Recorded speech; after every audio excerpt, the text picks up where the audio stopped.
What's up, y'all? Back at it with another NC9 Talk. I'm Nicholas, and this is my papa, Carlos. What's up?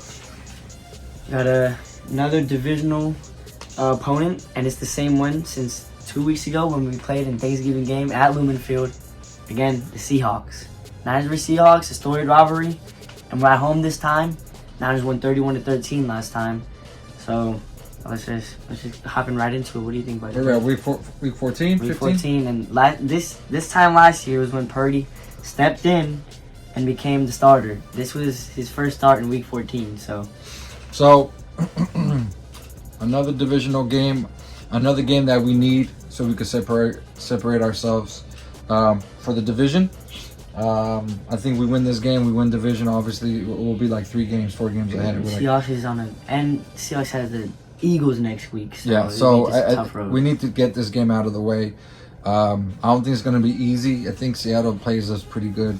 I mean, we kind of destroyed them actually in Thanksgiving. If it wasn't for that, punt return or kickoff return, it would pick six. The pick six. Well, pick six, but the return, I got him like a but field that goal or didn't really something. do anything. It was just a field goal, but yeah, I mean, we're not making no points. But I think this should be a just put this team away early and get your starters to rest. I think Metcalf is always Metcalf.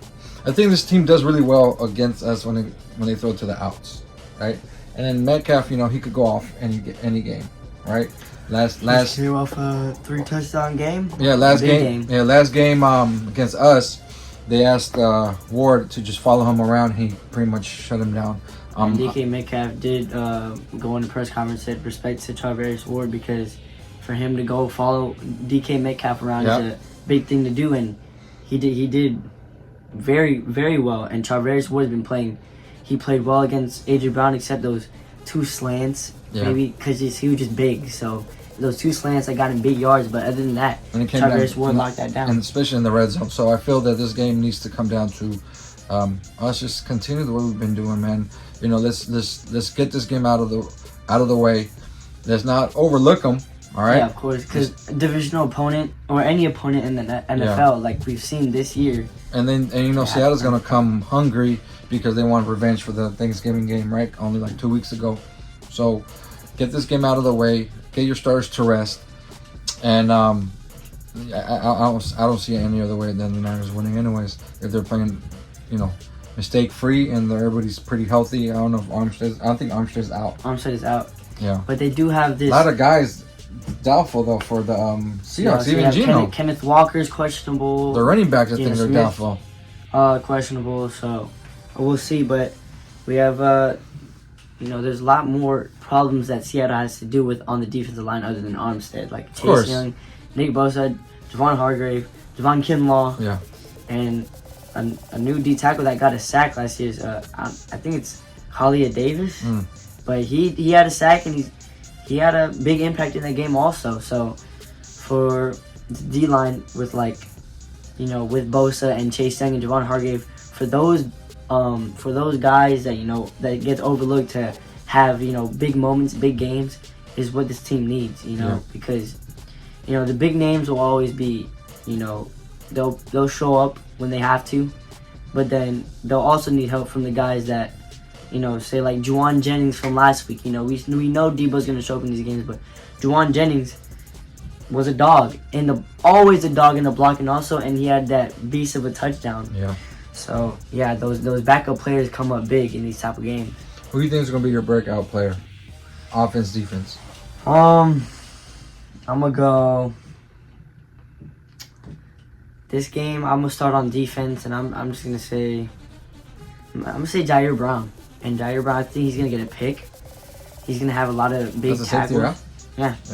Him and Sean Gibson are playing very well together. It was basically Hufanga and Sean Gibson that were playing very well as Jair Brown is playing as well. So that secondary, with the help of Ambry Thomas on the Nord at the slot now, and the way Travis Ward is playing, it will be tough for the Seahawks offense to move, especially if Geno's questionable, Kenneth Walker's questionable, and that front seven is always going to be a problem. Yeah. And for my offense, I think it's just going to be another big game for Purdy, because in the Thanksgiving game, he didn't have, let's just say the stats he always has, but I feel this game he's going to show out in the stats specifically. And, a lot of people are looking for, like, okay, big games, like Dak's getting 4 touchdowns, 0 interceptions or whatever against these teams. But I feel Brock Purdy's going to have one of those games where he just has another big game on the passer rating, and he's just going to ball out, and it's going to be a blowout win where they get their team off the field early. So. It's good picks. I feel that I think McCaffrey's going to have a big game. That's given, all right. He's due to have a big game yardage-wise. He hasn't had like 120, 130 type of game in a while. I think this game... And he's still number 1 in rushing yards. He is by at least 300 yards. I think this game he goes to buck 150, 2 touchdowns. I think Purdy has another solid game. And he just continues adding to his stats, to his MVP. He's favored for MVP, right? Yeah. So... for whatever reason, no one wants to pick him as MVP. All the talk shows. I want to pick Dak. I don't know how you pick Dak because of stats when Purdy has the best efficiency stats and like. Well, it's because everybody goes down to this. Look that what he did. 3-game stretch. Look what he did in his 3-game stretch. If I heard someone today, if he would have won against the Browns, they would have won and made that field goal, and that they would have won that game. No one would be talking about this 3-game losing streak, right? So, it's just astonishing to me. Yes, he has great weapons, but again, we keep talking about the same thing. What great quarterback don't have great weapons? What great quarterback does not have great weapons? And they always look at the yak also. Go through history, man. To the GOATs. Probably the only good quarterback is maybe Brady. Didn't have like mega stars. Yeah. He did have Gronk. Okay, Jesus. But we're talking about right receivers, right? And then running backs, yeah. Right? But other than that, you go down the line, every single quarterback has weapons. It's all good though. And a lot of people, I was about to say, look at the yak and the percentage in Purdy in his career is at like 48% of. They're making this guy seem like he's just out. Like they're pretty much saying he's a anyone could go to Kyle Shanahan's system right now and will be putting up the numbers this guy's doing, which is what it is. And I saw a lot of like ESPN posts about Mac Jones saying, oh, if he was drafted, he'd be in the MVP conversation right now. Yeah, well, it is what it is, but. Anyways, Brock Purdy's going to have another solid game. I think he's going to throw for 3. 3, no interceptions. I think McCaffrey has 2. I think it's going to be a blowout. They're just going to have a clean game. Just have a clean game, and they should be able to have a clean game. On defense, I feel that Ward is going to need to step up because I think we gotta maintain, contain Metcalf. You cannot allow him to go off because he can't go off. Yeah, he definitely can, and he was saying that Charvarius Ward, he leads the league in pass breakups, so he said he needs to turn those into interceptions. So maybe this is the game where he turns those pass breakups into interceptions, like especially in the red zone where he's playing amazing defense. That's literally like the dream scenario on how to play a wide receiver. Like AJ Brown, DK Metcalf, like DBs look at that and they just love what they see. So Charvarius Ward, I feel he's gonna turn those pass breakups into interceptions. Yeah, I think that, and then Fort Warner is gonna continue making his bid for defensive player of the year. And I don't see anybody talking about him, which doesn't make any sense. Because they like the edge rushers and Parson. It's okay. You know what? Let everybody get all the awards. At the end of the day, what matters is us getting that Super Bowl. At the end of the day, so I feel the Niners have a good chance if they continue playing the way they're playing. Man, it's just hard not to see that, and we're being very objective. When they were doing good, when they were losing those 3 games, we talked about what they were like not doing well, right? So we keep it real. So I think this game is going to end up being. I think it's going to be a blowout. I think they're going to score at least 35 to 40 points. I called it against the Eagles. I feel this game they're gonna do that. They're gonna get 35 to 40. Seattle's gonna, they may score 15 points. And even okay, say it is close, then Purdy, there's your chance to shut all the doubters up. No, that's not enough. And okay, but they just want that one game-winning drive. Man, Genie guy, Nick Wright. First things first. Well, he needs to show him so he could be an down MVP. 3 touchdowns in the No. He said and... he needs to throw the ball better. He needs to throw the ball better so the wide receivers don't have to work hard.